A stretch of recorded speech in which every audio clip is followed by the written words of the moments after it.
अब बात करेंगे आतंकियों के सफाए का लीथल प्लान पूरी तरह से कारगर है। आतंक के शैतानों पर ताबड़तोड़ प्रहार हो रहा है। एक एक आतंकियों की लिस्ट तैयार करके उसे जहन्नुम पहुंचाया जा रहा है। आतंकियों और आतंकी आकाओं का हुक्का पानी बंद कर दिया गया है। आपको बता दें कि वही बिल में घुसे आतंकी भिलभिलाकर मर रहे हैं। आतंक के जल्लादों का इस बार पक्का इंतजाम हो चुका है। आतंकिस्तान में बैठे हजारों शैतान ही क्यों ना हो, सभी के फन कुचल दिए जाएंगे। ये रिपोर्ट देखिए।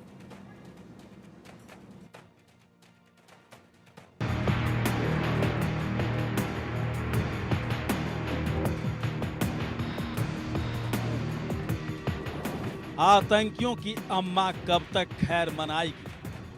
आतंकिस्तान के शैतानों का पूर्ण सफाया, जहन्नुम में भी नहीं मिलेगी जगह। सेना का लीथल प्लान, आतंकियों का काम तमाम। हिंदुस्तान की सरजमी पर आतंकियों का हो रहा है पूर्ण सफाया। कश्मीर से लेकर जम्मू में छिपे हर आतंकी पर हमारा निशाना है। अब आतंकियों के हथियारों में जंग लग रहे हैं, क्योंकि बिल से बाहर निकलते ही पहुंच जा रहे हैं जहन्नुम। खंड खंड में सेना की तैनाती से आतंकिस्तान थर्रा उठा है। 4000 से ज्यादा सैनिक तैनात किए गए हैं। चप्पे चप्पे को खंगाला जा रहा है। आतंकियों का हो रहा है सफाया। पीर पंजाल चिनाब घाटी में सफाई ऑपरेशन तेज है। हमारे कमांडो की जद में हैं हजारों शैतान। हमारी सेना लगातार सीमा पार से आ रहे आतंकियों की ट्रैकिंग कर रही है। वहीं घाटी में घुसपैठियों पर नजर भी रख रही है। जम्मू कश्मीर में आतंकियों पर सेना के लीथल प्रहार से आतंकवादियों का बच पाना नामुमकिन है, और जो बिल में छिपे हैं उस पर निशाना हमने टिका रखा है। चोरी छुपे इधर उधर दिखने वाले आतंकियों की पहचान हो रही है। दरअसल आतंकियों की स्केच भी तैयार हो रही है, ताकि हमारी सरजमी से इन शैतानों का समूल नाश हो सके। जम्मू कश्मीर में आतंकी गतिविधियों पर लगाम लगाने के लिए भारतीय सेना युद्ध लेवल पर ऑपरेशन ऑल आउट चला रही है। इसी कड़ी में कठुआ पुलिस ने 4 आतंकवादियों की स्केच जारी किए हैं। इन चारों आतंकवादियों को आखिरी बार मल्हार बानी और सियोजधार के घोक इलाके में देखा गया था। 4 खूंखार आतंकियों की स्केच जारी किए गए हैं। हर आतंकी पर 5-5 लाख रुपए का इनाम है। लोकेशन की जानकारी देने वाले को बड़ा इनाम दिया जाएगा। जम्मू कश्मीर में घुसे आतंकी इस बार चारों तरफ से घिर चुके हैं। हमारी सेना की डिफेंस रणनीति में फंस चुके हैं। आतंकिस्तान में बैठे आकाओं की नींद उड़ चुकी है। वहीं बिल में बैठे आतंकी बिलबिला रहे हैं, क्योंकि हमारी सेना की रणनीति इस बार फुल प्रूफ है। पहचानो, निशाना बनाओ और ठोक डालो। आतंकिस्तान इस बार पूरी तरह से फंस चुका है। भारतीय सेना के लीथल प्लान से आतंकिस्तान बर्बाद हो जाएगा। आतंकियों का हुक्का पानी बंद कर दिया गया है। हर आतंकियों की पहचान की जा रही है। आतंकियों के ठिकानों तक हमारी पहुंच हो चुकी है। वहीं आतंकिस्तान के चूहे का पूरी तरह से खात्मा हो जाएगा। इस बार आतंकी कुछ ज्यादा ही एक्टिव इसलिए दिख रहे हैं, क्योंकि वो जम्मू के पहाड़ी इलाकों में छुपे हैं। आम जनता की आड़ में सेना पर हमले करके भाग जाते हैं, लेकिन हमारी सेना की पकड़ इस बार मजबूत है। ऑपरेशन सर्प विनाश से आतंकियों के फन कुचले जा रहे हैं। पीर पंजाल घाटी के पुंछ और राजौरी में ठिकाना बना रखा है, लेकिन अब आतंकियों का बच पाना आसान नहीं है, क्योंकि वो हमारी सेना के निशाने पर है। बाहर से मिलने वाली मदद बंद है। हुक्का पानी बंद होने से बिल में आतंकी बिलबिलाकर मर रहे हैं। वहीं आतंकिस्तान के सभी शैतानों पर प्रचंड प्रहार भी हो रहा है। हजार नहीं, बल्कि जितने भी शैतान हैं, चाहे जहां भी हो, सभी को जहन्नुम भेजा जा रहा है।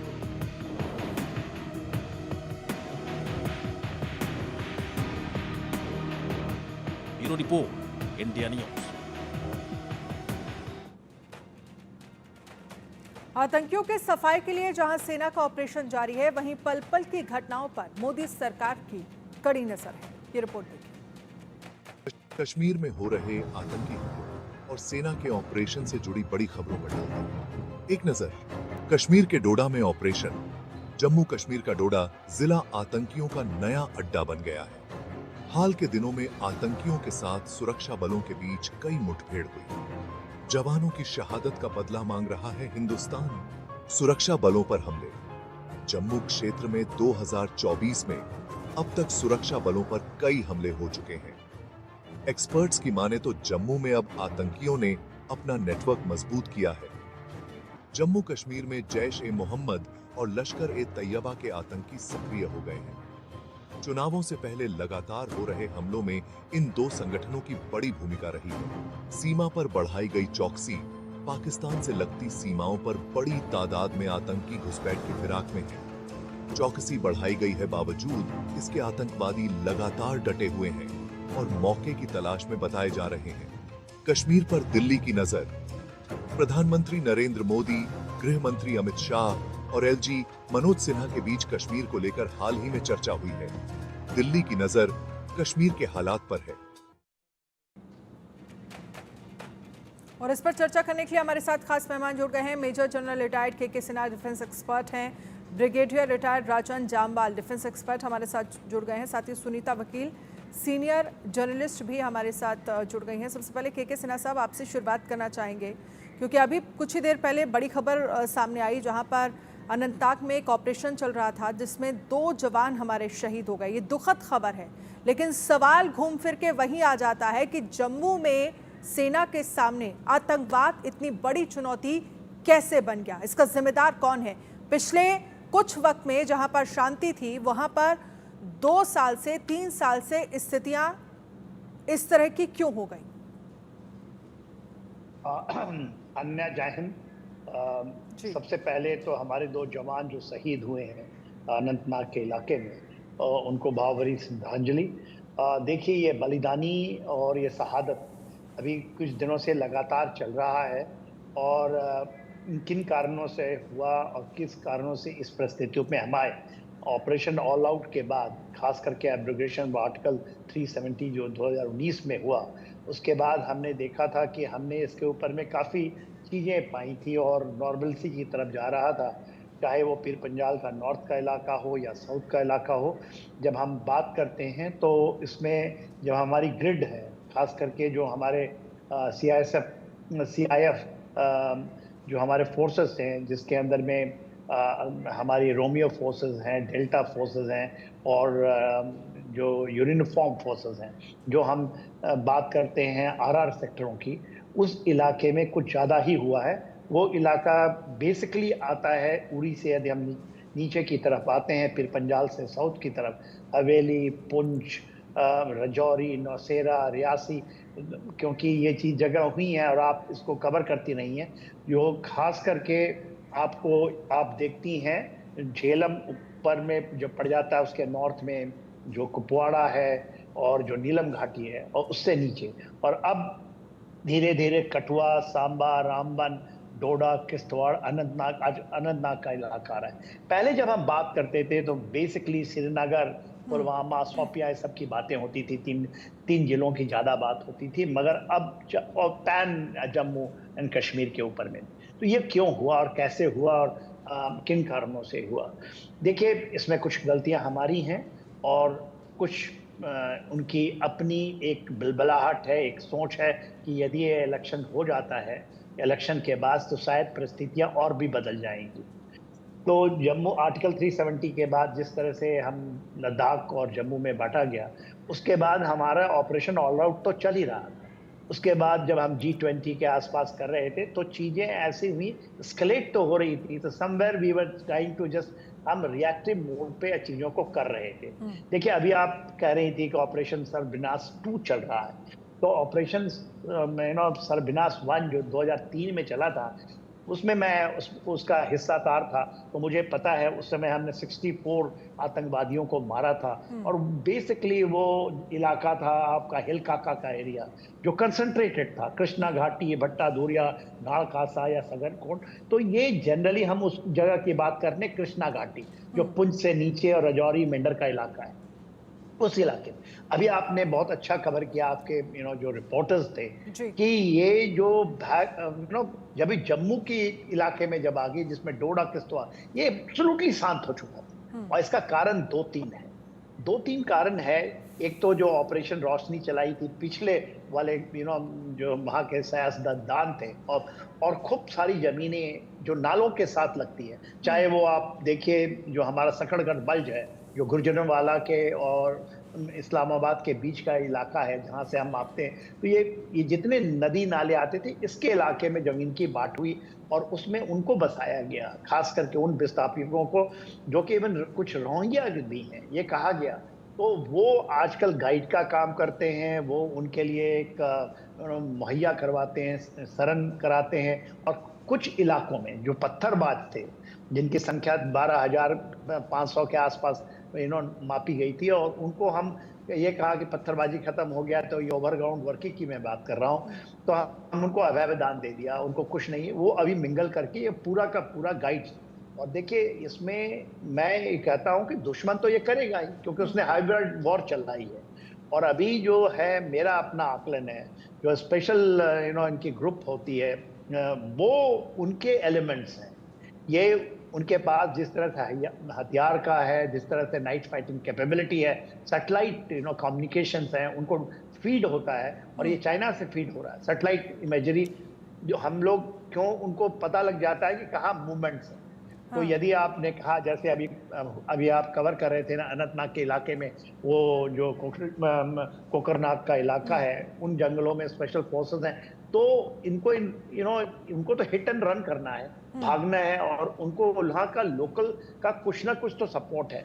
कहीं हम हेजिटेट कर रहे हैं, इलेक्शंस आ रहे हैं, तो उसके कारण दूसरा जो मेन कारण है, जो हमने 2021 में अक्रॉस में जो हमारा एब्रोगेशन ये किया कि हम सीज फायर कर लिया उनके साथ में, तो उसके बाद उनको मिल गया है कि लॉन्च पैड से जब वो घुसते हैं तो उनको एक टोटली फ्री ऑफ एक्शन है, फ्रीडम ऑफ एक्शन है। उनको ऐसा भी पता लगता है कि शायद हमारा अक्रॉस कुछ भी नहीं होगा, फायरिंग नहीं होती है, फायर असॉल्ट नहीं होता है, स्पेकुलेटिव फायरिंग नहीं होती है। यदि हमें करना है और हम जाएंगे, तो भले ही हम चले गए थे जब हमने सर्जिकल स्ट्राइक, तो लिमिटेड होती है ना, 1-2 दिन की होती है, तो उनकी सीख नहीं होती। उनको ऐसा लगता है कि ये करके आ जाएंगे, कभी होगा तो देखा जाएगा, कोई एक इलाके में होगा तो ठीक है, टोकनिज्म से नहीं चलेगा, प्रोएक्टिव ऑपरेशंस करने पड़ेंगे। राजन जामवाल जी, जिस बात का जिक्र जिस तरह से के सिन्हा जी कह रहे हैं कि क्या इन्वॉल्वमेंट पाकिस्तान के साथ साथ चाइना की भी है और प्रोएक्टिव ऑपरेशंस की अब ज़रूरत है, जिस तरह के हालात जम्मू में बढ़ रहा है, जो पिछले तमाम सालों में ऑपरेशन ऑल आउट और ऑपरेशन रोशनी, तमाम ऑपरेशंस का उन्होंने जिक्र किया, जिसमें आतंकवाद को हमने ख़त्म भी किया है, तो क्या अब इसी तरह के किसी एक बड़े ऑपरेशन की ज़रूरत है जम्मू कश्मीर में? देखिए, ऑपरेशन तो चल ही रहा है, यहाँ समझने की ये जरूरत है कि यहाँ जो है हमारे ये प्रोडक्ट हैं फैक्ट्री के, जो फैक्ट्री हमारे देश की सीमा से बाहर है, तो हम इन प्रोडक्ट्स को तो हैंडल कर लेंगे, इनको पकड़ लेंगे, जला देंगे, मार देंगे, पर जब तक वो फैक्ट्री बंद नहीं होगी और प्रोडक्ट्स आते रहेंगे। अभी जो टेररिस्ट यहाँ पे हैं, अभी जो खबरें आ रही हैं और जो और भी सूत्रों से पता लग रहा है, ये मिक्स ग्रुप है, यानी कि इसमें खाली पीओके के या पाकिस्तान के लोग नहीं है, लोकल तो कोई नहीं है। इसके अंदर काफी सारे वेल ट्रेन्ड मर्सनरीज हैं जो ISIS के साथ काम कर चुके हैं। इसमें टर्किश मर्सनरी हैं, कजाकिस्तान से हैं, चेचनिया के हैं, काफी देशों के जो मर्सनरीज हैं। तो इसलिए एक क्वालिटेटिव डिफरेंस आ गया है, एंड ऑफ कोर्स इनको बड़ा अच्छा इक्विपमेंट दिया गया है। हमारे यहाँ 10 एक सेक्शन के बीच में नाइट विजन डिवाइस होता है, ये तो हर एक इंडिविजुअली इक्विप्ड है नाइट विजन डिवाइस पे, जो हमारे सिर्फ स्पेशल फोर्सेस लेवल पे होता है। तो क्वालिटेटिव एक डिफरेंस आ गया, कम्युनिकेशन इंप्रूव हुआ है, ऐप इनको नई दे दी गई है, जिससे मतलब थोड़ी टेक किट जो हमको मिलती थी उसमें काफी कमी आई है। दूसरा, इसके लिए इन्होंने काफी तैयारी करी थी। जो रिपोर्ट्स हैं वो बताती हैं कि इनकी इन्फिल्ट्रेशन तकरीबन फरवरी में हो गई थी। फरवरी से लेकर जब तक इलेक्शन खत्म नहीं हुए, ये इन इलाकों में बैठे रहे, रैकी करते रहे। अपना जो ग्राउंड नेटवर्क था उनको उसने मतलब कि कौन रिलायबल है, कौन नहीं है, किसके यहाँ जाना है, कहाँ क्या करके कहाँ से भागना है, ये इन्होंने 5-6 महीने काम किया है। एंड जब इलेक्शन खत्म हुए हैं उसके बाद कार्रवाई शुरू करी है। तो ऑब्वियसली ये एक बड़ा प्लान है, और ये इतना लेवल का काम, और ये करना खाली अकेले पाकिस्तान का बस में नहीं है। तो चाइना से इक्विपमेंट आया है, इसके सिवाय मेरे को मतलब एक किस्म का यकीन ही है कि कोई वेस्टर्न एजेंसीज भी, western deep state, even if it is unofficial, वो डीप स्टेट्स इसमें इन्वॉल्व है, बिकॉज वो वाली ट्रेनिंग जो उनको दी गई है, ये पाकिस्तान और अफगानिस्तान के भी पीछे किसी कैंप में दी गई है, and that is how they have been sent. And यहाँ पे अभी ये तो है कि भी वो क्या कर रहे हैं और कैसे हो रहा है, अब ये है इशू कि हमको क्या करना है। टेक्निक आपका काम हो गया है, ओवरग्राउंड जो वर्कर हैं आपको, वो आपके इलाके में है। अभी पिछले 30 साल में इतनी ज्यादा पैठ बनाई है हमने, 20, 25, 50 निकाले, गवर्नमेंट सर्विस से निकाले, वो काफी नहीं है। ये हर आपके मतलब हर डिपार्टमेंट में घुसे हुए हैं। It requires a major screening process.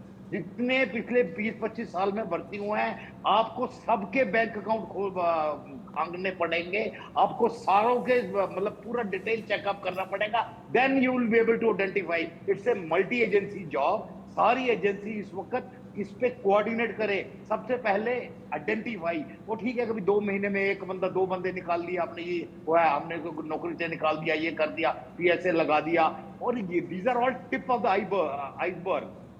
बड़े मतलब बड़ी भारी तादाद में इन्फिल्ट्रेशन है। हम तो यहीं के रहने वाले हैं, हमको पता है, यहाँ पे कश्मीर हम जाते रहते हैं कि इन्फिल्ट्रेशन बहुत ग्राउंड लेवल पे है। एंड इट इज मतलब उन्होंने जानबूझ के आपकी सेना को सोर्सेज दे दिए। पॉलिटिकल पार्टीज में अपने बंदे, हर पार्टी में अपने बंदे भर्ती कर दिए। ये टोल्ड देम टू ज्वाइन, पैसे वैसे हम देंगे, आप ज्वाइन करो। हर पॉलिटिकल पार्टी में इनके आदमी हैं, गवर्नमेंट में है, मीडिया में है। कोई आप एक मतलब अपना जिसको हम पिलर बोलते हैं देश के, कहीं भी आप देखो, ऐसा नहीं है कि इनके आदमी नहीं है। So it requires a detailed operation of its own, जिसमें आपके सारी एजेंसियां, I mean the might of the nation has to come down. ये जो हम खाली जंगलों में मार रहे हैं, ये काम फौज कर सकती है, बखूबी कर सकती है, और ठीक है अभी कैजुअलिटी हो रही है ये करके, पर एंड ऑफ द डे हम इनको निकाल देंगे। पर जब तक हम ये सब नहीं करेंगे, ये जो दीमक लग चुकी है हमारे सिस्टम को, इस जैसे एक फिल्म में था भी, कोई लिखा था कि गवर्नमेंट तो उनकी है पर सिस्टम हमारा है, ये एक्चुअली फैक्ट है। ठीक है, सुनीता वकील जी, सुनीता जी से भी इस पर एक उनकी भी राय ले लेते हैं। सुनीता जी, जिन बातों का जिक्र राजन जी कर रहे हैं कि भाई आप यहाँ पर जो आतंकवाद यहाँ पहुँच रहे हैं, आप उन पर तो एक दिन कार्रवाई कर देंगे, लेकिन जहां फैक्ट्री है, जहां पेलोसी के उस पार जो लॉन्च पैड्स बने हैं, जहां पर आतंकी ट्रेनिंग लेते हैं, एक्टिव रहते हैं, और फिर वहां से यहां की तैयारी शुरू करते हैं, यहां पर घुसपैठ करने की कोशिश करते हैं, तो क्या वक्त है कि वो पूरी तरह से यानी उस पार जाकर कार्रवाई होनी चाहिए, वहां जाकर एक तरह से कह सकते हैं कि कार्रवाई हो, या फिर किसी तरह की बड़ी कार्रवाई की जरूरत है कि वहां पर जो लॉन्च पैड्स बने हैं उन्हें खत्म किया जाए? जी हाँ, इसमें कोई दो राय नहीं है कि पाकिस्तान क्या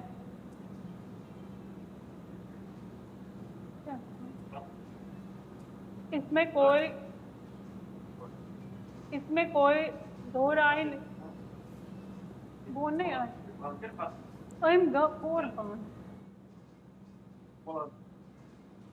आवाज़ी तेलिबान ना। सुनीता जी, आप अपनी बात रखिए। जी हाँ, इसमें कोई दो राय नहीं है कि पाकिस्तान की एविल आई हमेशा इंडिया पे रही है।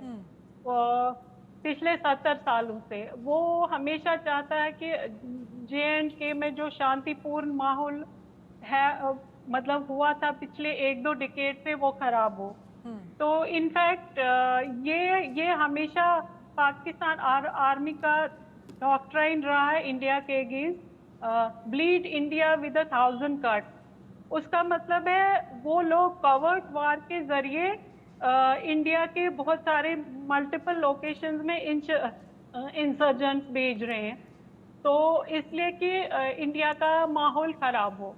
अच्छा, और लास्ट ये भी हुआ कि आफ्टर स्क्रैपिंग ऑफ आर्टिकल 370 वो लोग काफ़ी फ्रस्ट्रेट हो गए हैं। और जो यहाँ मोदी जी ने वो नारा दिया है कि नया कश्मीर, उसके बाद से कश्मीर प्रोग्रेस की राह पे चल रहा है।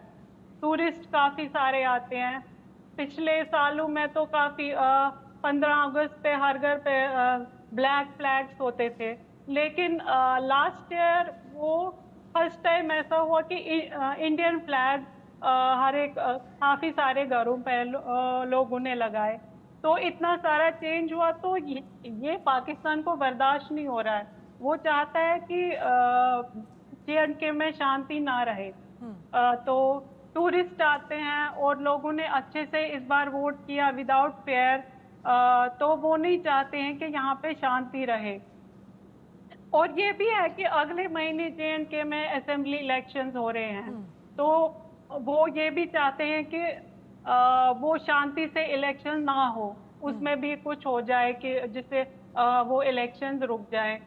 तो लेकिन ये है कि अब ये हम लोग ये हमारी सेना के लोग मर रहे हैं, तो हम कहाँ तक ये बर्दाश्त कर सकेंगे? हमें तो एक्शन लेना ही है। अभी तो हमारा फोकस था विकसित भारत पे, तो हमारा फोकस है ही है, लेकिन अब हमारा फोकस होना चाहिए सुरक्षित भारत पर होना चाहिए। तो वो जैसे कि पीएम ने लद्दाख में ये भी कहा कि अगली बार वार करोगे तो कुत्ते की मौत मारे जाओगे। तो ये अच्छा मौका है कि हमें इजराइल की तरह, जैसे इजराइल ने हमास को एलिमिनेट किया है, वैसे ही हमें ऐसी कोई स्ट्रैटेजी अपनानी चाहिए। ठीक है, और के ये सिन्हा जी, करना चाहिए। आप क्या समझते हैं जिन बातों का जिक्र हमें सुनीता, अपना इंटेलिजेंस भी अपग्रेड करना चाहिए, काउंटर हाँ, टेररिज्म। इस पर भी मैं आना चाहूंगी के सिन्हा जी। एक तो इंटेलिजेंस क्या बहुत स्ट्रॉन्ग करने की जरूरत है, और हमने देखा है कि जी हाँ, बिल्कुल। जो हमारा काउंटर टेररिज्म वो सारी कैपेबिलिटीज है, उनको हमें अपग्रेड करना चाहिए। ठीक है सुनीता जी, इंटेलिजेंस को अपग्रेड। जी मैं आपके पास आऊंगी। मेरा सवाल के सिन्हा जी से है। के सिन्हा जी, क्या इंटेलिजेंस को स्ट्रॉन्ग करने की जरूरत है? और दूसरा, एक बड़ी चुनौती वहां पर सेना के सामने ये भी है कि जो लोकल्स का वहां सपोर्ट मिलता है आतंकियों को, जिससे वो वहां पर रहने में, सरवाइव करने में उन्हें मदद मिल जाती है, और दूसरा, अगर चीन मदद कर रहा है इस तरह की घुसपैठ में, जिस बात का जिक्र आपने भी किया और इस बात का जिक्र राजन जी ने भी किया कि ये बताना कि मूवमेंट कहाँ पर ज़्यादा हो रही है और जो अपडेटेड हथियार वहाँ पर आतंकियों को मिल रहे हैं, जिस तरह से वो घुसपैठ कर रहे हैं, तो क्या ये वक्त है कि भारत को एक कड़ा संदेश देने की ज़रूरत है? केवल संदेश देने से नहीं होगा। आपके हम कहते हैं ना कि जवाब देंगे, जवाब, क्योंकि ये देखिए हम 70 साल से लड़ रहे हैं इन चीजों को, और खास करके 30-40 साल से तो बहुत ज्यादा है, हाई इंटेंसिटी है। अब आप देखिए ना, केवल हम जून से ले लें और अभी अगस्त का 10 तारीख के बीच में इतनी ज्यादा शहादत तो हमारे मेजर ऑपरेशंस में भी नहीं होते हैं अक्रॉस, जो हम ऑफेंसिव ऑपरेशंस करते हैं। हम डिफेंसिव ऑपरेशंस में जाते हैं, वो एम्बुश लगाते हैं एट विल। आप ये बताइए, जामवाल साहब एक बहुत अच्छी बात बता रहे थे कि फरवरी के आसपास में ये इन्फिल्ट्रेशंस हुए हैं, और ये कहा जाता है हमारे इंटेलिजेंस, आप इंटेलिजेंस को कितना पुख्ता कर लेंगे? वो कहते हैं ना 60-70 लोग हैं, यदि 60-70 लोग डेफिनेट, यदि इंटेलिजेंस बता रहे तो बताए ना कहाँ पर हैं, कौन है। हम एक्शंस ले सकते हैं। हम बात, आपने बड़ी अच्छी बात की कि इजराइल में, और हमारे से पहले वाले स्पीकर ने कहा, इजराइल का जो मिलिट्री रिजॉल्व है, केवल उनका 7 अक्टूबर को हुआ ना, उन्होंने पूरा खत्म कर दिया गाजा के जहां से चली थी। हमने क्या किया, एक बार आप टोकनिज्म करेंगे, केवल एक बार चले जाएंगे, 72 घंटे का ऑपरेशन एक कर देंगे, एक बार हम स्ट्राइक कर देंगे और कहेंगे कि पूरा का पूरा चीज बदल जाएगा। देखिए, अपने इलाके में तो ऑपरेशंस पुलिस करती है ना, आर्मी नहीं करती अपने इलाके में। पर हम 30-40 साल में तो अपने ही इलाके में करते हैं और मारे जाते हैं, क्योंकि वो पुलिस की तरह हम जाते हैं थाने। देखिए, हमारी ऑपरेशंस ऐसे नहीं चलती है कि कॉर्डन सर्च, ये ऑपरेशंस भी उन्हीं का है, क्योंकि वो इंटरनल होमलैंड सिक्योरिटी का हिस्सा है। हमारा तो एलओसी या उसके अक्रॉस होना चाहिए। डिफरेंट जो हम आर्मी लड़ती हैं, वो तो अपने जगह पे अपने लोगों से तो नहीं लड़ती, अपने लोग जो बिखर गए, लिस्ट है 12,500 है जो ओवरग्राउंड वर्कर है। एक ओवरग्राउंड वर्कर को पकड़ने के लिए, जबकि नाम आ गया रियासी के अंदर में, जिस दिन प्रधानमंत्री साहब का ये था, वो जब ले रहे थे शपथ, उन्होंने रियासी के अंदर में जो करवाया, अपने निहत्थे लोगों को मारी। तो ये तो मारेंगे कौन, एक दो। अभी आप हम जब नाम लेते हैं ऊपर से लिखिए, जहां से इंडस आती है या कृष्णा घाटी का इलाका है, और जब हम पीर पंजाल की बात करते हैं, आप चिनाब कॉरिडोर, ये सब जगह 2-2 4-4 के संख्या में, और हम उसके अंदर में बटालियन लगाते हैं। ये ऐसे लड़ाई नहीं होती, और ये फैलते जाएंगे, क्योंकि ये हमारे जो डीप स्टेट है, जो हमारे अंदर के लोग हैं, वो उन्होंने इजराइल यदि ऐसा करेगा, एक भी आदमी उनको यदि सपोर्ट गाइड, आप बताइए ना, फरवरी से लेकर अभी तक कैसे राशन क्यों नहीं खत्म हुआ, उनके असले क्यों नहीं खत्म होते, वो फायरिंग कर रहे हैं ना, भाग रहे हैं, कौन उनको गाइड, उनके बैटरी कहाँ चार्ज होती है, उनको कौन रिप्लेसमेंट कर रहा है, ये पूरा का पूरा मुहैया इनकी जो ये चीजें हैं, और ये काम केवल हम कहते हैं ना इंटेलिजेंस वो है उनका 100%, मगर वहां के लोकल जो जिनकी रिस्पॉन्सिबिलिटी है, उनको आप रिजॉल्व कैसे करिएगा, उनका काम है ना ये करना। आप ये कहिए कि सारा का सारा चीज हम फौज पुलिस बन जाए, हम पुलिस की तरह काम कर रहे हैं ना, कितने सालों से कर रहे हैं कि जो चीजें हैं। और देखिए क्या होता है, अभी हमारा वो यात्रा का समय है, हमें अमरनाथ यात्रा, तो वहां फौज वहां लग गई, वहां से आए कि अभी इलेक्शन है तो हमारी फौज वहां लगा दो, उस ग्रिड में ले आओ, फौज को अब निकाल दो। कभी थोड़ा सा होता है, कोई रिपोर्ट देता है हमारे यहाँ कि हाँ वहां पर इतने टेररिस्ट कम हो गए, हम उसको कहते हैं टेररिज्म खत्म हो गया। और फिर ये हाइब्रिड वॉर है, ये जिहाद है, कोई कहने के लिए तैयार ही नहीं है कि जिहाद है। जिहाद वो तो मरने मारने के लिए आया, उसके लिए कुछ नहीं है, वो आपकी शहादत लेगा, वो तो मर जाएगा, उसको क्या, कोई कहता है क्या हाँ ट्रेंड है, वो कमांडो हो गया, ये वो लेकर आया है जिहाद, वो खत्म करना, उसका जितना वो मारेगा वो सोचता है कि उतना ही हमारे अल्लाह के घर में मिले। तो हम इसको कहने के लिए तैयारी कीजिए आप सबसे पहले अन्य कि ये जिहाद सही है, वहां पर गाजा पट्टी में इजराइल के वो ऊपर कहते हैं ना ये तो जिहाद है, और जिहाद के लिए करते हैं। तो हमें हमारे रिजॉल्व, अब ये नहीं हो गया कि हमने इलेक्शन करा ली, फिर इलेक्शन के बाद हम स्टेट इलेक्शन करा लेंगे तो सब शांति हो गई, और क्या होगा कि ये चीजें आएंगी, फिर आप 2 दिन के बाद कहेंगे हमारी लड़कों की शहादत होगी, हमारे लड़के बेचारे वो शहादत कभी वो ये बिल्कुल के सिन्हा जी आप बिल्कुल ठीक कह रहे हैं कि वक्त के रहते देखिए 370 हटा, स्थितियां थोड़ा ठीक हुई, फिर हालात खराब हुए। पिछले साल G20 समिट जम्मू कश्मीर में हुआ, दुनिया भर को हमने संदेश दिया जम्मू कश्मीर शांत है, सुरक्षित है, लेकिन स्थितियां क्या वाकई वहां पर कभी ठीक हुई थी? और अगर हुई थी तो फिर हम देख रहे हैं एक के बाद एक, अगर हम मिड जून से देखें तो लगातार वहां पर जवानों की शहादतें हो रही हैं, और ये शहादतें कब तक और क्यों बर्दाश्त की जाए? राजन जी देखो आपकी बात बिल्कुल सही है। अभी हम थोड़ी देर पहले इंटेलिजेंस की बात कर रहे थे, मेरे को सिर्फ 10 सेकंड में गिराने दो कौन कौन इंटेलिजेंस का काम कर रहा है J&K में। इंटेलिजेंस ब्यूरो है, रॉ है, BSF का G ब्रांच है, स्टेट पुलिस है, स्टेट CID है, स्पेशल ब्रांच है, अब CRPF ने भी अपनी इंटेलिजेंस विंग खोल लिया है। उसके सिवाय और मतलब जिसको अदर गवर्नमेंट एजेंसीज बोलती हैं और कई भी काम कर रहे हैं। तो ये एक किस्म की खिचड़ी बन चुकी है। It is like anybody's everybody's job. No, जरूरत क्या है आज इंटेलिजेंस में? You require intelligence theatrisation. हम फोर्सेस के थिएटर्स बनाने की कोशिश कर रहे हैं। यू रिक्वायर इंटेलिजेंस थिएटराइजेशन कि एक थिएटर में सारी एजेंसीज एक को रिपोर्ट करेंगी, सारे रिसोर्सेज उसी तरफ कोऑर्डिनेट होंगे, तभी ये काम आप कर पाओगे। एंड ये सिनर्जाइजेशन अभी पॉसिबल हो पाएगी जब तक हम अपना इंटेलिजेंस पूरा कोऑर्डिनेट नहीं करेंगे। ये हमारी कमजोरी है। दूसरा, ये जो अभी जो जनरल के सिंह बोल रहे थे कि 4-6 महीने रहे, किसी को पता नहीं लगा। Yes, there was a force vacuum, and जब फोर्स वैक्यूम होता है तो इंटेलिजेंस वैक्यूम भी हो जाता है, because intelligence grid force grid के ऊपर ओवरराइड करती है। बट अगर वहां फोर्स ग्रिड नहीं भी था, पुलिस ग्रिड हमेशा था। उसी पुलिस में एक चौकी सिस्टम है, ये है जहां वो लोग आते जाते हैं, हर गांव वाला आता है, वो करके उससे बात करते हैं, दे नो एग्जैक्टली क्या हो रहा है।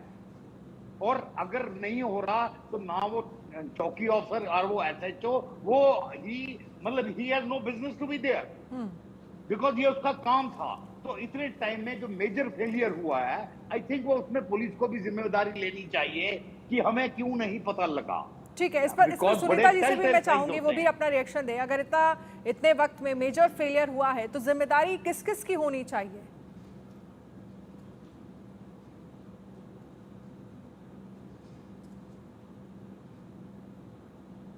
सुनीता जी आपसे। जी प्लीज रिपीट करेंगे। जिस बात का जिक्र राजन जामवाल जी कर रहे हैं कि अगर इतने टाइम में मेजर फेलियर हुआ है तो जिम्मेदारी सभी की होनी चाहिए। अगर आपका इंटेलिजेंस कमजोर हुआ है और खबरें ये आती हैं कि 60-70 घुसपैठ हुई हैं लेकिन स्थितियां वहां कुछ अलग हैं, तो जिम्मेदारी किसकी होनी चाहिए? जी हाँ, ये जिम्मेदारी इंटेलिजेंस की भी होनी चाहिए, आर्मी की भी होनी चाहिए and head of the state, head of the country की भी होनी चाहिए।